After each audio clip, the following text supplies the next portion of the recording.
Tonight, Cairns isolated, homes flooded and communities evacuated as ex-tropical cyclone Jasper dumps unprecedented rain on the far north. This is very serious and it could get worse.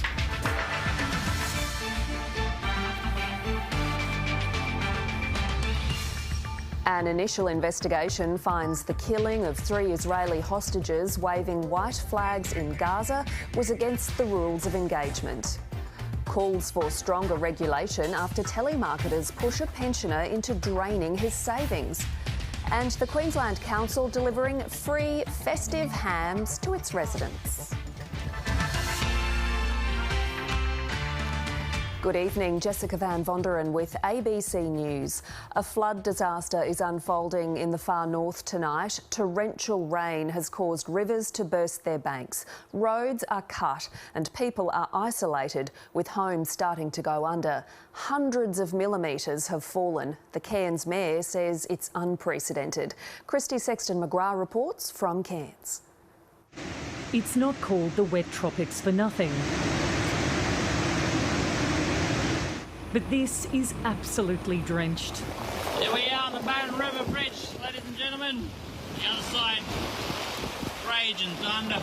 From Cooktown to Cairns to Cardwell, the rain has been relentless. 21 gauges already that have received over a metre of rain within the last 7 days. The rivers have responded, rising to major flood levels and sweeping livestock away. That'll be one tired cow. Cairns Northern Beaches district is awash. Residents were told to move to higher ground. Well, welcome to the wet season. And yes, it's deep. People have had water inside their homes. There's reports of anywhere from 300 millimetres to 500 millimetres of water inside low-set homes. 37 people are sheltering in evacuation centres. So this is very serious and it could get worse. The council's flood cameras show bridges have gone under, roads have been cut or cracked wide open. This is the worst we've seen it in years. Cairns Airport is now closed, disrupting holiday plans. It was also very annoying because I was excited to go see my nana. And stranding travellers. We got to the airport and then everything's cancelled, so we're in line going back to Cairns. Cairns is an island with roads cut in every direction. It's a similar situation in towns across the north. We're used to our dumping rain here in the wet season, but even locals say they've never seen anything like this. In Innisfail, homes in low-lying areas are going under. We've undertaken a number of rescues in the last 24 hours. Where water has risen that rapidly that people haven't been able to get out. Further south in Ingham, businesses are preparing as the waters rise. It's better to be safe than sorry, as they always say. Swiftwater rescue crews are on high alert. Everyone's calm and we're just thankful that we've got a good community who knows what they're doing and are well prepared. They'll need to be because there's more rain to come. There's a very high likelihood that we will continue to see high rainfall rates over the next 24 hours, so we really need people to stay up to date with those warnings. This is life-threatening events. We do not need people to be out and about. The rain's expected to ease on Tuesday. And Christy Sexton-McGrath joins me now. Christy, the situation's going to get worse before it can get better. What kind of night are residents facing? Well, good evening, Jess. Cairns is an island tonight, like many other cities across the north. The region has recorded hundreds of millimetres of rain over the past 24 hours, and it shows no signs of abating. River levels for the Barron River, which winds through Cairns, is now at a record high above the March 1977 flood record. Planes have been submerged at the Cairns Airport. Floodwaters have surrounded the Mossman Hospital. SES and Swiftwater rescue crews have been evacuating residents from Holloway's Beach and Mations Beach. We've even seen people stuck on a roof in the middle of Cape York, hundreds of kilometres of where I am here in the Cairns CBD. Cairns is down to critical levels for treated water. The council is now urging residents to conserve any water that they can. Roads are disintegrating. Towns to the west of Cairns on the Atherton Tablelands have received an enormous amount of rain. Now that water has to go somewhere to the already heavily saturated water systems here in Cairns. Tidaroo Down to the west of Cairns is already starting to spill. Again, that will send more water into already flooded catchments. Jess, I'm a long-time local. We are used to counting our rainfall in metres in the wet season, but I've certainly never seen anything like this, and nor have many other long-term locals. Jess? Yeah, incredible scenes, Christy. Thank you so much. Now to Jenny Woodward. And Jenny, the rainfall numbers have been phenomenal. Oh, Jess, I have been doing this for a long time and I've never seen anything like it either. Here we are 5 days after a cyclone crossing and the rainfall's been relentless with intense falls over a broad area. We've seen widespread falls of 200 to 500 millimetres and more in the 24 hours to 9 a.m.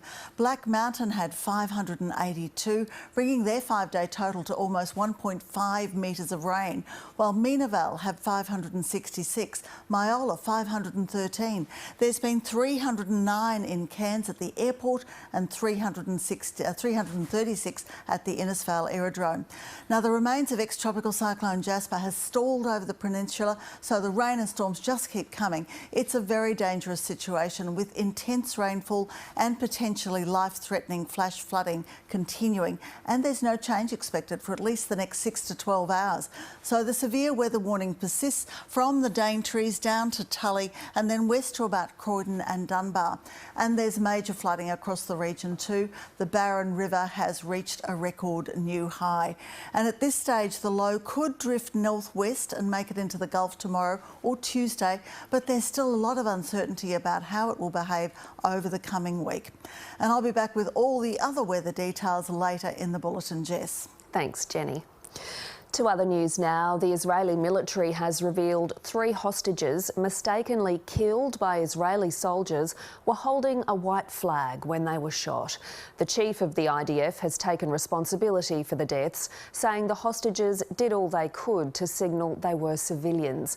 Prime Minister Benjamin Netanyahu has vowed to press on with the war, but also suggested new negotiations with Hamas were underway. For 10 weeks, Israelis have been calling for the release of hostages. Those pleas now turning to anger as new details emerge of 3 Israeli hostages mistakenly killed by their own army. A deal is required today. Bring them home now! Alon Shamriz, Yotam Chaim and Sama Talalka, all in their 20s, had emerged shirtless from a building in Gaza. The military now says they were holding a makeshift white flag when an Israeli soldier opened fire. 2 were killed instantly. A 3rd injured returned to the building but later died. Mistakes will happen. Once it happened, we came out. Not a lot of militaries do that. It's Israel's first such acknowledgement of harming any hostages in the war. The IDF chief says an initial inquiry into the incident has found the shooting violated the military's rules of engagement. Prime Minister Benjamin Netanyahu addressed the nation to express his sympathy, but also make it clear he wouldn't scale back or stop the fighting.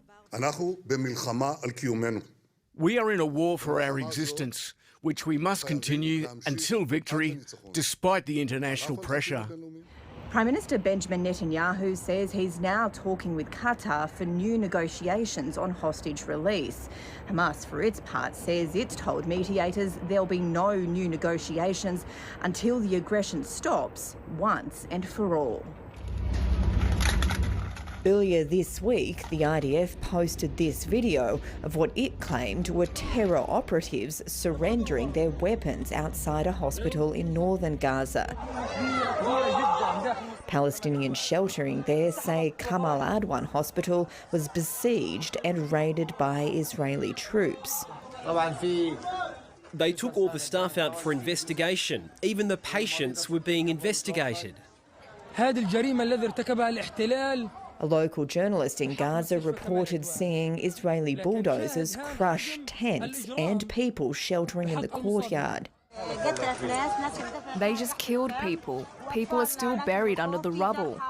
Israel hasn't commented on the allegations, but says it found Hamas weaponry inside the hospital. Across Gaza, rubble and ruin is everywhere. The recovery not limited to the search for bodies.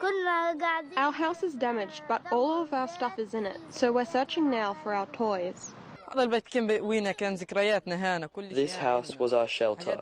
All our nice stuff was here. Our bikes, clothes, everything. Many Gazans have not only lost homes or loved ones, entire memories have also been buried. Alison Horn, ABC News, Jerusalem. The Housing Minister, Megan Scanlon, has had a huge promotion, with her ministerial responsibilities being significantly expanded. Ms Scanlon will take on a mega portfolio of housing, planning, local government and public works. The 30-year-old Gold Coast MP will be promoted to the senior ministry as part of the Premier's reshuffle. Stephen Miles's full front bench is due to be announced and sworn in tomorrow. This gives Megan all of the tools of government to deliver more homes for Queenslanders. It underlines just how important housing is and housing affordability is to our government. It's a big job, but I know she can do it. A new task force is being set up to tackle rorting of the National Disability Insurance Scheme. NDIS Minister Bill Shorten says there are countless examples of providers jacking up their fees for essential equipment and services. The NDIS Commission's powers will be strengthened, and providers will be threatened with fines if they're found to be in breach of the rules. Some of the changes will come into force this week, while others will need parliamentary approval in the new year. I have, a service that comes around and mows my lawns and does my gardening. This isn't a very sophisticated service, they're just mowing the lawn, but if they know I'm an NDIS participant, I get charged more for that service than what I do a regular person coming around to mow my lawns. And so if for something like that, I'm sick of being seen as a rolling dollar sign. I'm sick of being seen as somebody's cash cow. We want to make ripping off disabled people with overcharging for services as unpopular as parking in a disabled car spot. You just shouldn't do it. It's unethical, but now we're going to give the legal backup. A pensioner has donated nearly his entire life savings to charities after being repeatedly called by telly fundraisers. The situation has prompted calls for greater regulation of the fundraising industry, which is now using artificial intelligence to target customers. Pensioner John Carter is a very generous man. He lived on his own in Bendigo in Victoria until earlier this year, when he was moved into care. His family was helping him pack when they made an alarming discovery. I found that there was a lot of statements with a lot of direct debits on it, and got very worried. His nephew analysed the accounts and found 800 donations over a 6-year period. He was donating to more than 20 Australian charities every month. Page after page after page. So in total, over 2 years, $9,000. If his family hadn't noticed, the donations would have drained John Carter's meagre savings. I would have had no money eventually. I would have been bankrupt, I'd say. The 73-year-old with cerebral palsy said he'd been repeatedly called by persistent telly fundraisers. I did tell them that I was on a pension, and then they still kind of wouldn't take no for an answer. There seems to be an increase of artificial intelligence being used. This seems to be leading to an increased number of calls that people are getting requesting donations because the cost of doing so is lower. The professional fundraising industry is self-regulated. Companies are meant to adhere to a code of conduct which sets ethical fundraising standards. But with the introduction of artificial intelligence, there's concern the model isn't keeping up. That's something that we think the industry fundraising code tries to address, but doesn't always work in every situation. It's too late for some. These call centres, they need to be put on notice. Jemima Burt, ABC News. AC/DC's original drummer Colin Burgess has died, aged 77. the group announced the musician's death on social media. Burgess played on the band's earliest single in the 1970s, but his tenure only lasted 4 months. He was fired for being drunk on stage. Burgess was inducted into the ARIA Hall of Fame in 1998 for his time with the 60s psychedelic rock band The Master's Apprentices. The federal government announced plans this week to crunch migration levels by almost half in 2 years, labelling the current system broken. But as the ABC's Alan Kohler explains, the historic highs have also kept Australia's economy out of recession. For this last in-depth special for the year, I want to give you my version of what was important in the Australian economy in 2023. Here's something you know about: the boom in immigration. Although you might not know, it looks quite like this on a graph going back to 1861. Without that, Australia would have been in recession all year. Last week, the government announced some changes to the immigration system, including a halving of the intake from 500,000 to 250,000 by 2025. Except that would still be historically high. And anyway, the Home Affairs Minister Claire O'Neill said it's not a target, it's an estimate. Well, a target is rubbery enough, but an estimate, it could be anything. My second big thing is the increase in income tax. We know that households have been hammered by interest rate increases, but the increase in tax as a share of income has been just as much, 5% each, leading to a 10% erosion of incomes. And that was mainly caused by bracket creep, where wages rise into higher tax brackets. And the result has been a collapse of real household disposable income per capita. But there is some good news to end with, and it's this. In March this year, China became the world's biggest exporter of cars, thanks to massive government subsidies of its electric vehicle industry. Well, why is that good news? Because we supply the iron ore and the coal and some of the gas, nickel, copper and lithium. The iron ore price has surged 30% in the second half of this year, despite the collapse of China's construction sector, because of all the cars it's making. So to sum up the year that was, we've been crushed by interest rates and tax, but the statistical economy has been kept afloat by a stampede of migrants and by China's monstering of the global car industry with subsidies. So Merry Christmas and a Happy New Year. Now to tonight's special report on the rise of a form of superannuation fraud in Australia, described in court as destructive and bizarre. The scheme has left investors with no savings for retirement after they were advised to roll their superannuation into a self-managed fund. The corporate regulator is now voicing concerns that this sort of crime is a growing threat that could leave Australians out of pocket with no compensation. In the outback town of Burke in northwest New South Wales, several residents are recovering from a devastating case of financial crime. These people worked hard all their lives for what they have, and it's gone in a matter of seconds. It's been a real battle. Tony Edwards is one of the victims. The Murrawarri man works casually in shearing stations, sometimes going away for weeks at a time. By his early 50s, he'd saved up around $90,000 in superannuation. I was hoping to reach 65 and be able to draw on my super, you know, and settle back in life. It was just before Christmas 4 years ago that Tony was short on cash to buy presents.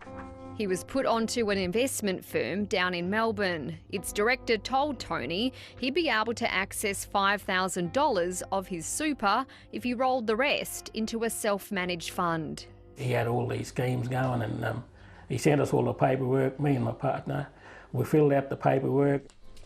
Christmas passed and soon Tony realised that something was wrong. Kept on ignoring my calls and wouldn't take any calls, and I felt really sick in the gut, so I didn't even want to tell my partner, but I had to, break the news that I think we've been scammed and, yeah, we have no money left. Almost 4 years after Tony lost his super, the scheme's director, Mudassir Mohammed Nasser-Darin, has now pleaded guilty to financial crimes. The County Court of Victoria hearing that he started off at the age of 24, firstly convincing several people in Melbourne's Islamic community to put their super into self-managed funds. He told us that he's investing in property and that he gets his return from those units. He said it's fully halal, Islamic compliant, not investing in alcohol, cigarettes or tobacco. This man, who we'll call Abdullah, is appalled to know that his super, according to receivers' documents, appears to have been spent on expensive cars, horses and shares in a security company. How is everyone who lost money feeling? They're feeling very brokenhearted and sad and angry at the same time. Abdullah also wants to know why the Tax Office, which regulates self-managed super funds and financial institutions facilitating transfers, didn't do more to stop this scheme. I am worried that there is insufficient oversight when people create an SMSF such that they can be exploited by third parties that are doing the wrong thing. The consumer advocate says that investors are highly unlikely to get their cash back because the scheme wasn't operating with an appropriate financial services licence that covers clients for any potential losses. It's unfair and not appropriate to be expecting people to know that a particular provider is licensed or unlicensed. And it's really on our regulators to be taking positive action and shutting down these schemes. Investment scams are costing Australians $1 billion a year, and the corporate watchdog is warning that superannuation scams are on the rise. People are being tricked to rolling their entire superannuation savings out of a retail fund into a so-called self-managed super fund, which is actually in the name of a criminal. Anyone can get caught by these criminals. The reality is there is a scam for everyone. Mudassir Mohammed Nasser-Darin is now facing years in jail. The court heard that after he's released and starts working again, he could be forced to pay back his investors, which could take years and won't help Tony Edwards as he approaches retirement age. All I want is for this bloke to go to jail, do some jail time and be penalised for what he's done. How many more people are going to get ripped off? Amelia Terzon, ABC News. Nathan Lyon has written himself into cricketing history, becoming just the 8th player and the 3rd Australian to take 500 Test wickets. Lyon was made to wait for the milestone as Australia's quicks tore through Pakistan's top order as they claimed victory by 360 runs inside 4 days. After enduring a barrage of short stuff late on day 3, Steve Smith and Usman Khawaja walked out to see big cracks on the Perth Stadium wicket.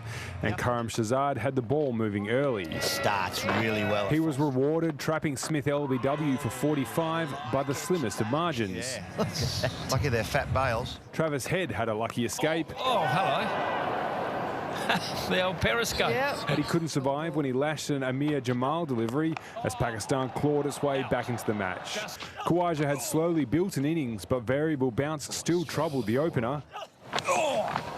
Mitch Marsh was struck in the head before miscuing one to mid-off, where he was dropped by Pakistan captain Shan Masood. Hamid and down. The tourist toiled with little reward, Khawaja surviving a tight LBW shout with a clever review before posting a half-century. Marsh joining him shortly after, posting his second 50 of the Test match.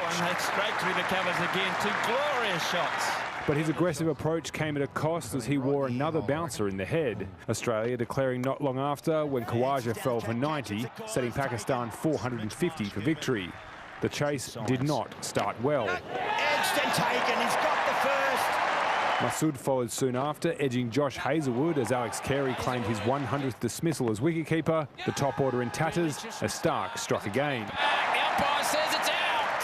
When Babar Azam fell, Australia's victory seemed imminent. And all eyes turned to Nathan Lyon and his search for 500 Test wickets. And after several close calls, it happened. Looks really good. His 500th. Confirms his place in cricket history. He is truly a great. Lyon becoming just the 8th player in history to reach the milestone. Josh Hazlewood then cleaned up the tail as Australia romped home to win by 360 runs inside 4 days. Tom Wildey, ABC News. The defending NBL champions, the Sydney Kings, have beaten the Tasmania Jack Jumpers 90 points to 82 in Hobart. Jalen Galloway starred for Sydney with a career-high 22 points. The Kings moved up to second on the ladder with their 9th win of the season, while the Jack Jumpers dropped to 4th. Tajir McCall finished with 25 points for the Cairns Taipans in a thrilling 1-point win over the Brisbane Bullets, whose game-winning attempt didn't count as it came after the full-time buzzer. Roads, rates and rubbish are the cornerstone of most local governments, but the Cherbourg Aboriginal Shire Council has added the delivery of free hams to its operation in time for Christmas. Delivering joy. Deadly. They're going around doing all that stuff. Yeah, mad. The Cherbourg Aboriginal Shire Council, north of Toowoomba, is giving every home in town a free leg of ham for the festive season. Because it's coming up to Christmas and because of the cost of living, we thought we'd help out in some way. After a year marred by the Voice referendum and the death of several elders, the council wanted to do something positive. Our families are struggling. We've had a lot of sorry business in the last few weeks, so that sort of takes a toll. So they're handing out 350 hams. We get funding for a lot of community events, and there's some leftover funding. Residents are now planning how they'll use the treat in their Christmas lunch. My daughter will do all the cooking, and I got my family coming from Sunshine Coast. Oh, I think it's wonderful, you know, like it's the time to receive and, you know, and give. It's awesome because everyone needs a bit of cheer, you know, and the cost of living, so it's a big help. Garbage collectors changed jobs for the day to complete the deliveries. Just love to see my old people get happy, and the kids, you know, how they go and see, they get happy when they see the ham. Getting the thumbs up from young Santa. Toby Loftus, ABC News, Cherbourg. Weather now with Jenny Woodward. And Jenny, there is so much happening. Oh yes, Jess, we've had wild weather at both ends of the state. Hello everyone. Not only have we got the warning in the north for severe weather, bringing the intense flooding rain, there's also a thunderstorm warning for severe storms that have been rolling around southern and central districts this afternoon. And we've got the risk of large hail, damaging winds and heavy rain. Reports of 2 to 4 centimetre hail in Warwick and a wind gust of over 100 kilometres an hour in Kingaroy earlier, and there is also a thunderstorm warning up in the north as well around the Cairns area, as if they need more. And no let up in the heat today either. 43 the top at Urandangi, Mount Isa and St George got to 40, and sultry nights in the tropics too to add to the misery. 25 this morning, 28 this afternoon. Brisbane hit 34, Ipswich 36 and Gympie and Archerfield both got to 35. To photos, and thanks to Colin for this photo from Tully, it really does tell the story of the north. But a beautiful sunset at Piggybean, which is near the southern border, and yes, that is a real place. Thanks, Ruby. And here's some Christmas cheer from Government House, and we'd love to see some of your Christmas lights photos this week too, so please send them in. Now to our satellite, and the cloud from the north is streaming across much of the state, and you can see those severe thunderstorms kicking up this afternoon, and we've got another trough which is starting to make its way through the Bight. Showers and storms on the way for Adelaide tomorrow, with showers for Hobart, and Melbourne's going to heat up to 30 degrees. Onto the chart, and the low could finally make its way over to the Gulf tomorrow, but that's only one of the options of where it may travel, and in any case it's going to be very unstable in the north with more heavy rain on the way. The heat's going to continue to be drawn into inland parts, further shower and storm activity possible ahead of the trough line, more likely inland as the ridge starts to build up the coast. To forecast now, and of course for the north, widespread warnings. We've got the shower, the rain, intense at times, potentially severe thunderstorms, damaging wind gusts, so do take care. Mostly sunny skies over the southern and central interior, but there could be some storms later in the day, especially down near the border, and a searing 43 degrees expected in Birdsville. Cloudy in the southeast, showers and storms about 35 for Warwick and 36 in Dalby and Gayndah, and we've got 30, 31 on the Gold and Sunshine Coast. Brisbane not quite as hot as today, 32 for the city and 33 for Ipswich and Beaudesert, and we do have a chance of showers and storms about. On the bay, winds will be northeast to east of 15 knots, seas around a metre, and looking ahead, an unsettled week. Just showers Tuesday, but then a return to showers and thunderstorms on Wednesday, Jess, and there could be some decent falls in there. And of course, everyone can keep up to date with ABC Emergency. Yes, for all the latest on the rain. Thanks, Jenny. Thanks for joining us. Good night. Good night.